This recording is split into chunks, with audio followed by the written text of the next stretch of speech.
Okay, this is gonna be a really bad video, but I have not seen a single video on how to take apart a Oculus Go controller. Mine's really busted. It's like super old. There's a little bit of corrosion. Well, not a little bit, there's quite a bit. So if you wanted to take it apart, you don't know how to, hopefully this can help you. So I'll be using this like screwdriver kit. It has a bunch. It's like for circuits, just anything, like maybe glasses, stuff like that. It's really good. It has this little tool. I'll be using, I think I used this one, this second, I don't even know what these are called. The 4-pointed one. I don't know if you can see. You can't. That will be needed for, obviously remove this part. So it makes handling it a lot easier. To be able to remove these screws. So once you've taken out the screws, you put them aside. I'm just going to use this because that's all I have. And you should look for, if you have one of these, you can use this to pry it open. It takes a little bit of handling. You need to keep in mind this part. You can't take it off until after we have to remove this.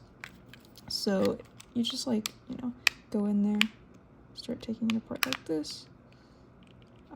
You will have to use a little bit of force, but nothing insane. Until you hear all of these clicks.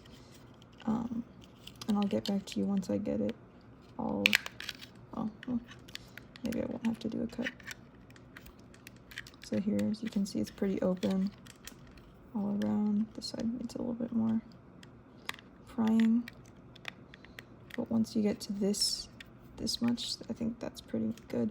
You won't want to take it apart like this, like pulling it left and right. Instead, you will need one of these, likely. If you have like something plastic that you can wedge between, but maybe stray away from using anything metal. And you're gonna go from underneath here. Maybe you need it to be a little bit more open. And it won't be as easy. I removed, there's gonna be some sticky tape. It'll make it a little difficult to remove. It'll have some like peeling sound, but don't be too scared. Just like run around it with this little tool until, see. But I removed all of the sticky tape to make it easier, but it will take a bit of finagling. You just, go around. And then this is the part that took me a bit, and I think many people will probably struggle with, is this ribbon connector. Let's see if I can put it in focus. Oh. This ribbon connector is kind of a pain. Dang, really does not want to connect. Okay, there. So what you will want to do here, if you can have some tweezers, and what I did, my tape is a little looser because I peeled it up earlier, but you'll want to peel it up until maybe, remove it all from the white area, so up until there, but don't remove it from the black. I don't know how much it'll really help, but I wanted to keep it on just in case. As you can see, mine's already, the connector's already moving a bit. But what you'll want to do here, you see this, so you'll have to use something to move it up, and it is a little difficult. You do need to get a good grip. I recommend using something plastic to make sure you're not scratching anything. So there you go. And you see how that goes up, right? So this is it up, and then later, once you, it removed it. But it will be a lot more difficult to wedge out. So this is the connector. once you're done, you'll want to slide it back in. It is a little bit of a pain to slide back in. You can pull on using this little sticky yellow tape. You can pull on that to like wedge it in.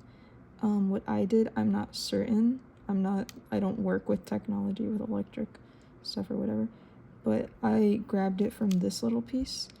I mean, you could technically grab it from here, but it's like a little bit open, so you can stick, you know, whatever, what are these called? I forgot, whatever these are. You stick them underneath, and then you can move, you know, you can plug it easily. Maybe it'd just be easier to remove the tape at that point, but this is what I've been doing. And so then once you get to this point, you know, you set this aside as well.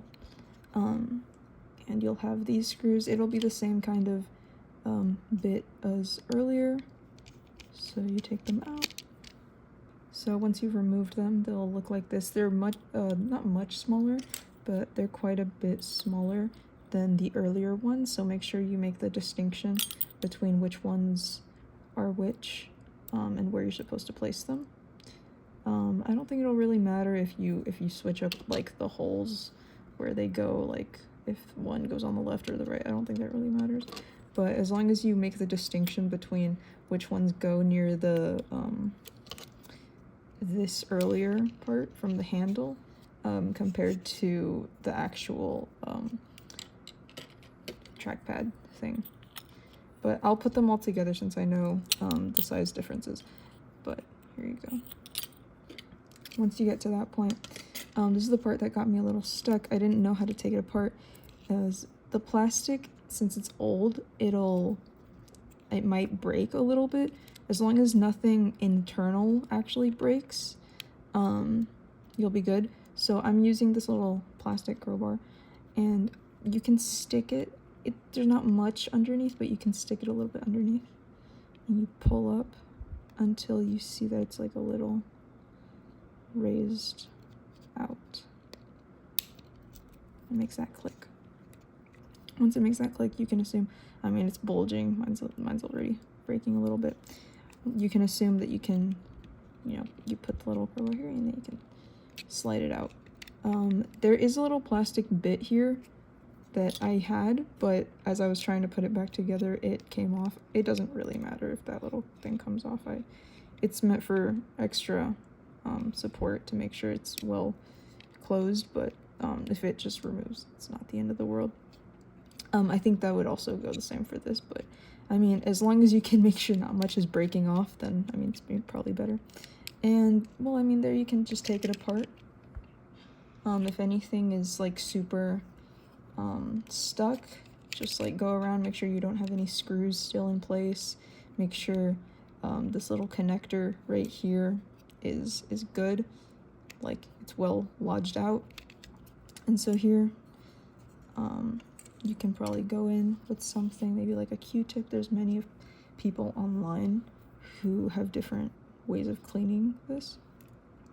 Some people, they'll go in with sandpaper and sand it a little bit to make the connection easier.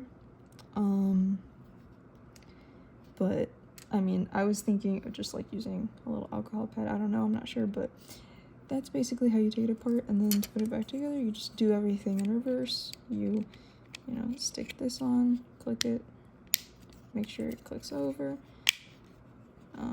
I mean, you don't really have to actually, maybe it's better not to click that part. I'd say the hardest part of putting this back together is getting the ribbon connector back inside of the little holder.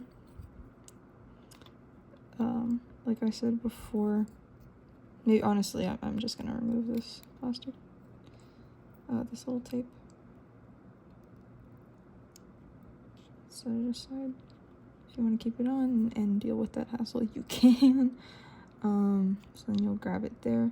Remember, don't, you know, oh, well, it's not in focus very well, but you can just slide one of the arms right underneath here.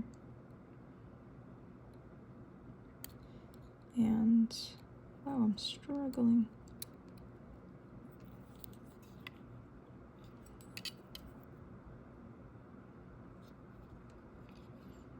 Once you have a good hold of that, you can start trying to lodge it in.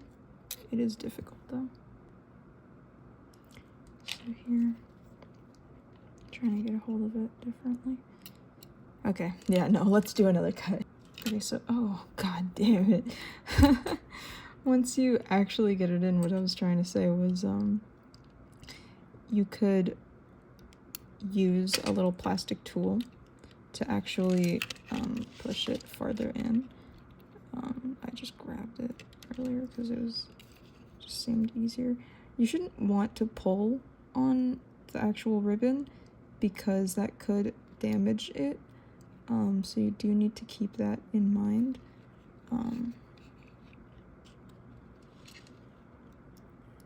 So here, I'm just going in with this little plastic thing and pushing it. Oh, perfect. So there, once it goes back in, you can go in with a tool and push this little flap over. Trying to make sure I'm not covering the view too much, but I fear. There we go. So I just like flick that up, and that should be in place now. And the problem I'm having with mine is it's not, the light is turning on, but it won't stay on. So it's like a false connection. I don't know why it's not clicking in place, but obviously make sure you put in the actual screws before you put all of it back together. It's the smaller screws, but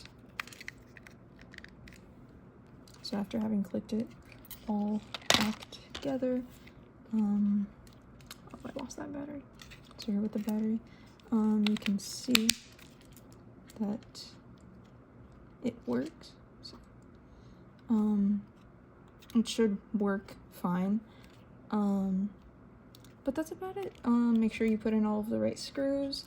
The longer screws go in here, the shorter screws go up here, and just check it out.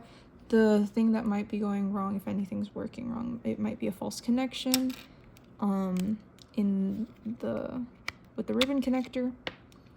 So just make sure you have that well connected, and that's about it. So good luck with any repairs or cleaning that you might have to do.